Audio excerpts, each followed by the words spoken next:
इस क्वेश्चन में हमको एक वायर दिया गया है जिसका लेंथ है 2 पाई आर, और उससे हमने सर्कल बनाया।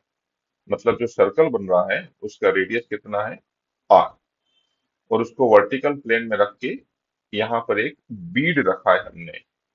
और वो बीड जो है वो फ्रीली और स्मूथली मूव कर सकता है, स्मूथली।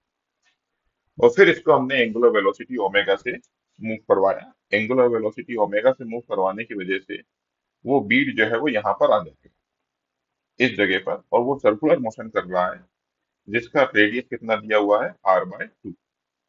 तो ये सर्कुलर मोशन कर रहा है। अब इस बीड पर कितने फोर्सेस लग रहे हैं, इस बीड पर एक तो चूंकि ये वायर के कांटेक्ट में है तो एक नॉर्मल रिएक्शन लगेगा, और एक लगेगा mg। नॉर्मल रिएक्शन सरफेस के परपेंडिकुलर लगता है तो ऐसा बनाया है। ऐसा क्यों नहीं बनाया, ऐसा इसलिए नहीं बनाया कि मुझे, अगर ये सर्कुलर मोशन कर रहा है तो सेंटर की तरफ फोर्स चाहिए। तो ये जो नॉर्मल है इसके दो कंपोनेंट होंगे, और ये वाला कंपोनेंट सेंटर की तरफ फोर्स लगाएगा। तो यहाँ पर देखिए, इस पर दो फोर्सेस एक्ट कर रहे हैं। एक तो नॉर्मल रिएक्शन जिसका डायरेक्शन इस तरफ होगा, अभी हमने देखा, और एक होगा mg। mg non contact force है, नीचे की तरफ लग रहा होगा।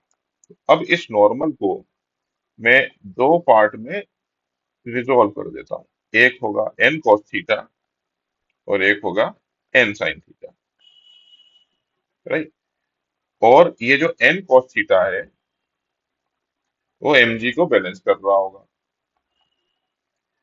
और क्योंकि ये सेंटर की तरफ एक्सेलरेटेड है तो इसका एक्सेलरेशन कितना है, इसका एक्सेलरेशन सेंटर की तरफ होगा ओमेगा स्क्वायर, और रेडियस की जगह पर लिखना है r/2।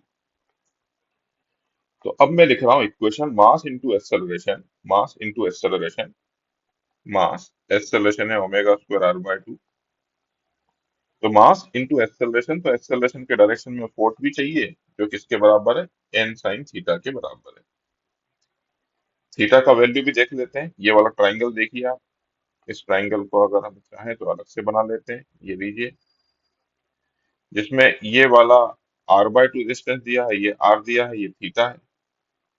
तो what is sine theta, sine theta is r/2 divided by r, मतलब 1/2 के बराबर।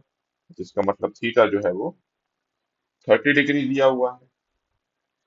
तो ये जो इक्वेशन दी हुई है, एन साइन थीटा मतलब साइन 30, साइन 30 की वैल्यू मैंने लिखी 1/2 is equal to N omega square r/2।